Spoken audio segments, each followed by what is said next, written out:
stop underestimate orang lain. Hi Asha there. Please jangan normalisasikan untuk underestimate orang lain.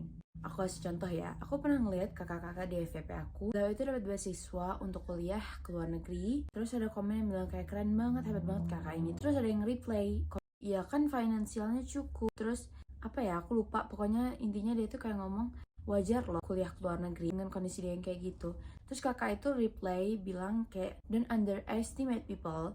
Ya emang itu kondisi dia emang berprivilege. Dia juga butuh usaha untuk dapetin beasiswa itu, langsung di underestimate sama orang lain kayak terus kenapa nggak ada urusannya kan sama aku.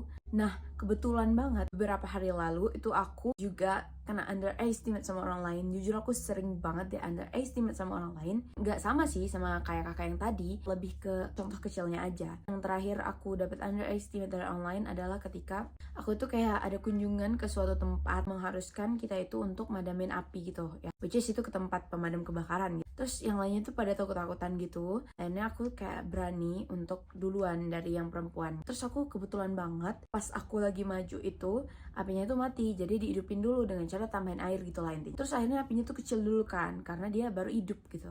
I wanna be a slay girl. Jadi aku padamin. Terus setelah beberapa lama gitu temen-temen aku kayak udah pada maju gitu kan. Terus ada yang bilang gini, mereka tuh kayak ngomongin ada temenku yang lagi maju. Terus tiba-tiba ada yang bilang enak kan kamu apinya kecil. What? Iya sih, itu nggak salah, apinya kecil memang nggak salah. Tapi aku tuh butuh keberanian loh. Di antara para cowok-cowok itu aku duluan dari semua perempuan. Aku duluan buat maju, buat padamin api itu kayak butuh keberanian dan nyali gitu loh. Terus tiba-tiba kayak, ya kan kamu apinya kecil, makanya kamu tuh mudah gitu loh. Ya, what girl? Even kamu nggak puji pun, nggak puji aku pun, at least jangan underestimate gitu loh. Kalau misalnya kita nggak bisa puji orang lain, jangan underestimate orang itu. Jadi kayak, let's stop.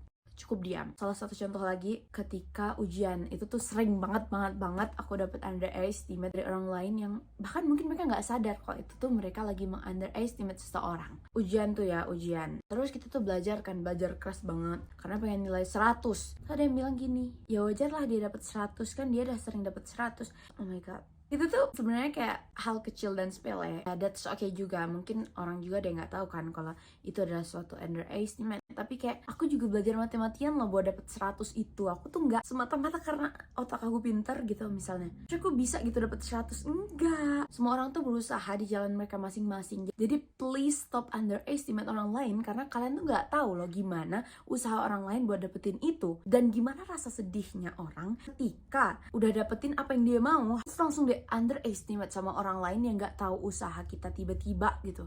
Girl, what you doing? Stop untuk normalisasikan menjatuhkan mental orang lain. Tiba di underestimate dari pencapaiannya itu bikin mental dia down. Jadi nggak ada yang bisa dibanggain dari dirinya, nggak ada yang dia bisa seneng karena kayak kataku tadi, kalau nggak bisa muji nggak apa-apa banget, tapi please silent. Ya, mungkin itu aja sih, itu dari pengalaman aku, makanya aku ngomong ini. Semoga bisa jadi pelajaran juga buat kita semua, terutama buat aku, karena aku juga pastinya mungkin pernah cara nggak sadar tuh nggak underestimate orang lain. Aku Asya, aku suka bahas kayak gini di channel aku. Jangan lupa like and subscribe. Bye bye.